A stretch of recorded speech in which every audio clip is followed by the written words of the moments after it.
नया चैप्टर बट्टा, ठीक, जिसे अंग्रेजी में डिस्काउंट करते हैं। जैसे मान लीजिए कोई क्वेश्चन हम लोग उठाते हैं, ठीक, जैसे 10% और 20% का समतुल्य बट्टा कितना होगा।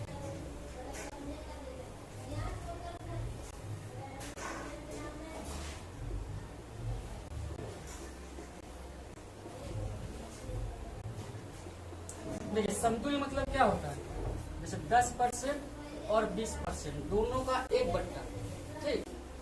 जैसे मान लीजिए कोई सामान का मूल्य 100 रुपया, पहले उस पर 10% छूट दिया गया, 100 का 10% निकाले, तो 2 0 कैंसिल, कितना छूट हुआ 10 रुपये। तो यही 100 में हम 10 घटाएंगे, पहले 100 माइनस 10 गुना 90 क्या होगा, ठीक है। और 20% फिर हम निकालेंगे 90 का 20%, 90 गुना 20/100, तो 2 0 और ऊपर 2 0, तो 9 दूनी 18।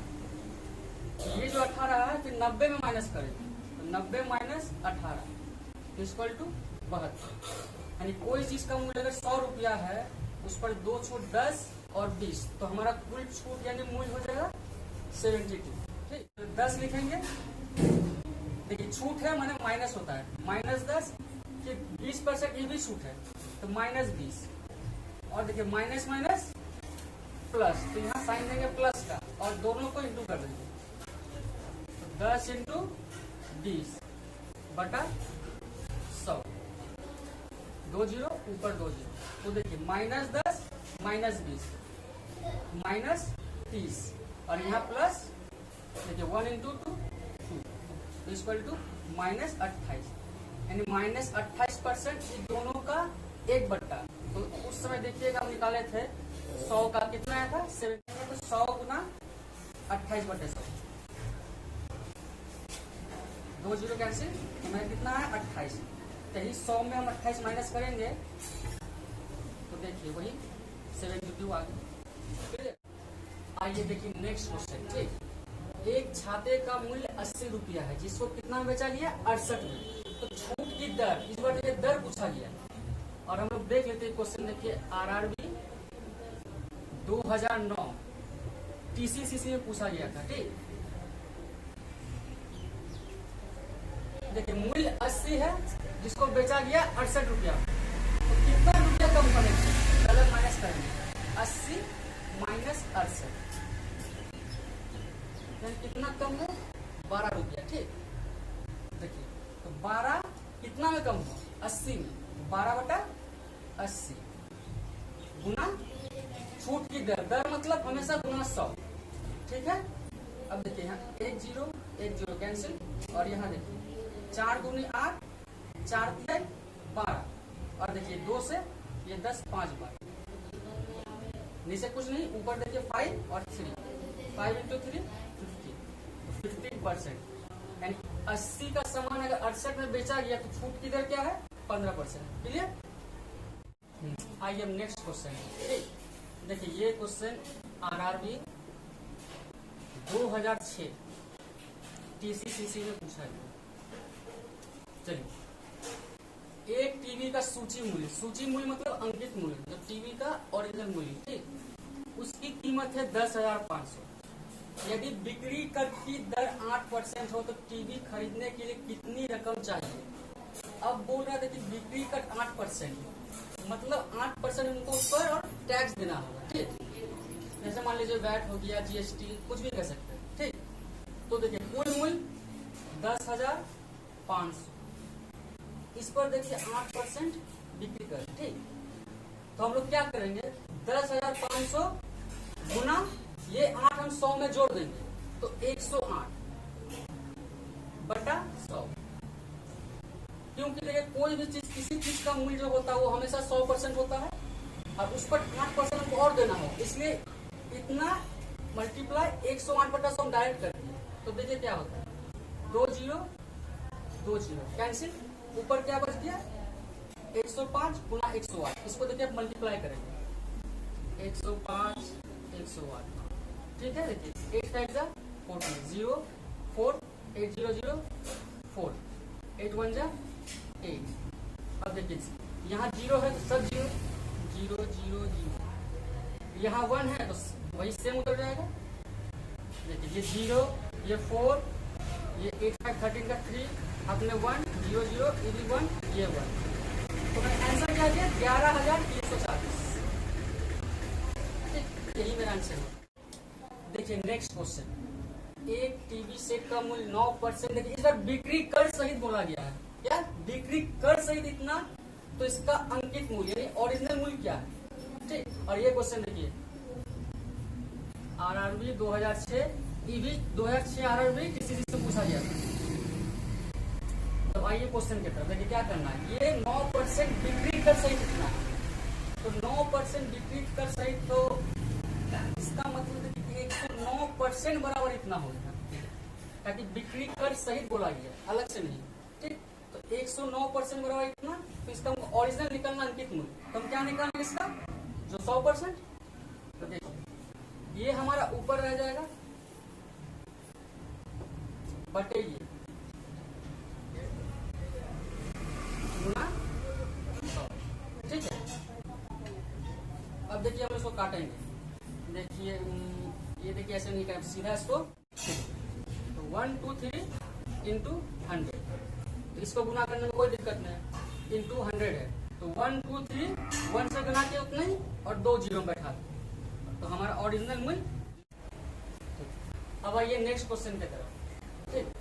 एक साड़ी की कीमत 1000, देखिए बोल क्या है, इस पर 20% फिर 10% और फिर 10% लगातार क्रमिक डिस्काउंट, मतलब 3 डिस्काउंट लगातार दिया गया, देने के बाद इसकी कीमत क्या होगी, ठीक। तो हम लोग देखिए क्या करेंगे, एकदम हल्का प्रोसेस, 1000 इंटू देखिए 20% क्या है डिस्काउंट, तो कुछ नहीं गुना 100 में 20% लिया तो 80, तो 80 बटा 100, क्योंकि देखिए परसेंट है इसी, फिर 10% तो 100 में 10 जाता है 90 इंटू 90 बटा 100 इंटू फिर 10% है यानी फिर 90 बाय 100।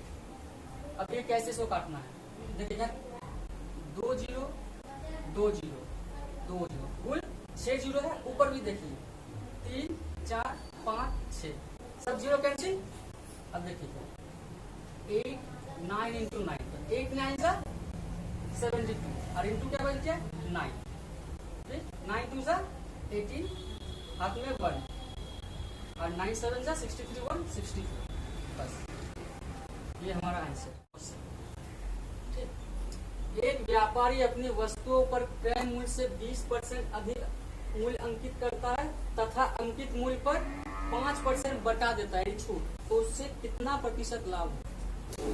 देखिए बोल रहा है क्रय मूल्य से 20% अधिक मूल्य अंकित करता है, क्रय मूल्य जो होता है मेरा ओरिजिनल, यानी ओरिजिनल मूल्य मेरा 100 रुपया था, तो दुकानदार क्या किया उस पर 20% अधिक मूल्य अंकित कर दिया, मैंने लिख दिया गया उसका, तो 20% अधिक मतलब 100 है तो 20% अधिक तो मेरा क्या हो जाएगा 120, और 120 जो अंकित हो गया इस पर दुकानदार क्या करेगा 5% छूट, तो हम क्या करेंगे 120 पे 5% छूट दे रहा है, 120 का 5% निकाल दिए, देखिए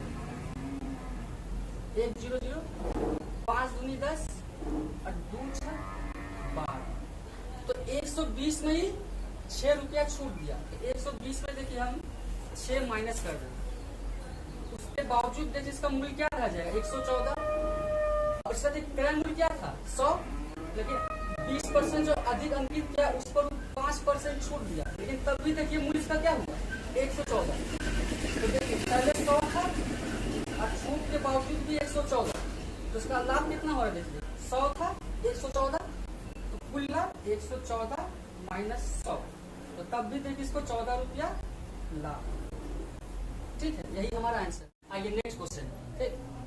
देखिए ये जो सवाल है हमारा आरआरबी 2012 एएसएम में पूछा गया, ठीक है, एएसएम मतलब ग्रेजुएशन लेवल का। देखते चलिए, एक भोजन मेज मतलब डाइनिंग टेबल या खाने का टेबल जिसका अंकित मूल्य कितना है 6000, किसी ग्राहक को 5500 रुपए में बेच दी गई, तो उस मेज पर दी गई छूट की दर क्या है, यानी डिस्काउंट, ठीक है। देखिए 6000 दाम था, 5500 में बेच दिया गया, तो कितना कम में बेचा गया, उसको माइनस करेंगे हम। तो 6000 माइनस 5500, तो कितना आएगा मेरा 500, यानी 500 कम में बेचा गया। ठीक है, तो 500 जो कम में बेचा गया कितना में, 6000 में, तो 500 बटा 6000 और गुना का छूट की दर पूछा गया, तो गुना 100। यहाँ तक क्लियर। अब देखिए यहाँ 2 जीरो, यहाँ 2 जीरो कैंसिल, यहाँ 2 जीरो 2 जीरो कैंसिल, यहाँ 1 जीरो, यहाँ 1 जीरो। ठीक, अब देखिए ऊपर क्या बचा 5, यहाँ 10, नीचे 6। देखिए 6 और 10 भी कटेगी, तो 2 तिहाई 6, 2 पचे 10, तो ऊपर देखिए 5 इंटू 5 यानी 25 बटा 3, तो 25 बटा 3 देखिए 3 8 से 24। ठीक, तो बचा क्या 25 से 24 जाएगा, तो 8 एंड 8 गुना 1/3%, यानी इतना परसेंट छूट दिया गया। यही हमारा आंसर। क्लियर। Next question. ठीक, किसी वस्तु का अंकित मूल्य क्रय मूल्य से 25% ज्यादा है, ग्राहक को 12% छूट देकर कितना प्रतिशत लाभ होगा। ठीक, चलिए ये क्वेश्चन देखिए आरआरबी 2005 एएसएम गुड्स गार्ड में पूछा गया। ठीक, यानी ये भी ग्रेजुएशन लेवल का है, एएसएम गुड्स गार्ड। देखिए किसी वस्तु का अंकित मूल्य क्या बोला, क्रय मूल्य से 25% ज्यादा, यानी मान लीजिए क्रय मूल्य अगर 100 हुआ तो क्रय मूल्य से 25% ज्यादा यानी 125। ठीक है, और अब बोल रहे ग्राहक को 12% छूट दिया गया। ठीक है, यानी 125 में 12% छूट, तो हम लोग क्या करेंगे 125 का, देखिए 12% छूट है तो सीधा हम 125 का 88 लिख देंगे, तो 12% छूट है, 100 में 12 88 बटा 100। तो देखिए 25 पचे 125, 2500 के 100, और देखिए 4 से काटेंगे इसको, 4 दूनी 8, 4 दूनी 8। ठीक है, तो देखिए 22 पचे कितना हो गया मेरा 110। ठीक, यानी छूट देके भी देखिए 110 आ रहा है। तो ओरिजिनल मूल्य मेरा क्या था, जो क्रय मूल्य है 100, और 125 में जो 12% छूट दिया गया तब भी देखिए 110 आ रहा है, यानी तब भी तो कितना का होगा देखिए 110 माइनस 100, तो देखिए 110 माइनस 100 यानी 10, तब भी देखिए 10 रुपया लाभ हो रहा है। ठीक, तो यही हमारा क्वेश्चन। किसी शोरूम में एक वस्तु का सूची मूल्य मतलब वही अंकित मूल्य 2000 है, तथा वो 20% तथा 10% के दो क्रमिक मतलब लगातार बट्टों पर बेची जाती है, तो उसका शुद्ध विक्रय मूल्य क्या होगा। विक्रय मूल्य देखिए क्या होता है, जिस प्राइस पे वो बेची जाती है। ठीक, देखिए सूची मूल्य 2000 है, 2 लगातार बट्टा 20 और 10 है। देखिए हमें कुछ नहीं करना, 2000 इंटू, ठीक, पहले दिया क्या है 20%, यानी 100 में 20 गया 80, यानी 80 बटा 100। फिर देखिए एक और है 10%, लगातार बोल रहा है, फिर गुना, तो 100 में 10 गया 90, तो 90 बटा 100।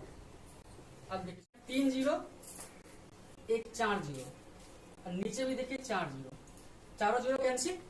अब देखिए क्या बन गया मेरे को, यहाँ 8 दूनी 16 और 16 गुना 9। ठीक, चलिए ऐसे लिखते हैं हम, 8 दूनी 16 इंटू 90, तो देखिए 16 इंटू 9 हम क्या जानते हैं 144। ठीक, और 1 जीरो, यही मेरा। देखिए नेक्स्ट क्वेश्चन, राम नरेश एक बैग खरीदता है जिसका अंकित मूल्य 400 रुपया है, वह इसे 2 क्रमागत छूट के बाद 160 रुपए में खरीदता है, यदि दूसरी छूट 20% है तो पहली छूट याद करें। देखिए ये क्वेश्चन जो हमारा है आरआरबी एनटीपीसी 2016 एकदम लेटेस्ट क्वेश्चन है। ठीक, अब हम इसको बनाएंगे। देखिए अंकित मूल्य 400 है और 2 क्रमागत छूट के बाद कितना में खरीदता है 160 में। देखिए पहली छूट नहीं दिया गया, दूसरी छूट, और पूछ क्या रहा है पहली छूट, तो दूसरी छूट देखिए क्या है मेरा 20%, यानी पहली छूट के बाद कुछ प्राइस हुआ होगा, उसके बाद दूसरी छूट है उसके बाद प्राइस क्या आया 160। ठीक है, तो जो 20% यहाँ कुछ नहीं, देखिए 20% मतलब क्या हुआ 100 में 20 80, हम लिखेंगे इसको ऐसे करके, 80% बराबर क्या है 160। इसका 100% निकालेंगे पहले, 100% बराबर 160, ये हमेशा ऊपर ये नीचे बटा 80 गुना 100, यानी देखिए 2 बार में, तो 100 गुना 2 200। यानी देखिए दूसरी छूट नहीं दिया जाता तो इसका मूल्य क्या होता, 200। ठीक, जो अंकित मूल्य अब देखिए 400, यानी जो पहला छूट था उसके बाद मूल्य मेरा 200 हुआ। ठीक है, यानी पहले मूल्य मेरा 400 था, उसके बाद जो छूट दिया गया तो 400 से सीधा देखिए 200, और 200 पर जब 20% छूट दिया गया तो कितना हो गया 160। क्योंकि देखिए 200 का क्या बोला 20%, तो 200 का 80% में से निकालेंगे तो देखिए 2 जीरो कैंसिल, 80 दूनी 160। क्लियर। अब देखिए 200 से देखिए 400 कितना आ गया था, देखिए 400 के बाद 200 आया तो 200 का अंतर है। ठीक है, देखिए 400 माइनस 200 इक्वल टू 200। अब यही जो पहली छूट पूछ रहा है, ठीक है, तो छूट कितना है देखिए मेरा 200। देखिए 400 और 200 में अंतर 200 नहीं हुआ, तो 200 और बटा ओरिजिनल मूल्य क्या था 400, तो 200 बटा 400 कर देंगे, और छूट की दर, दर मतलब हमेशा गुना 100, तो 200 दूनी 400 और 2 50 बार, तो यही मेरा 50% छूट की दर। क्योंकि देखिए 400 का अगर हम 50% निकालेंगे, देखिए 400 का 50%, तो 2 जीरो, तो 50 गुना 4 देखिए 200। ठीक है, क्लियर।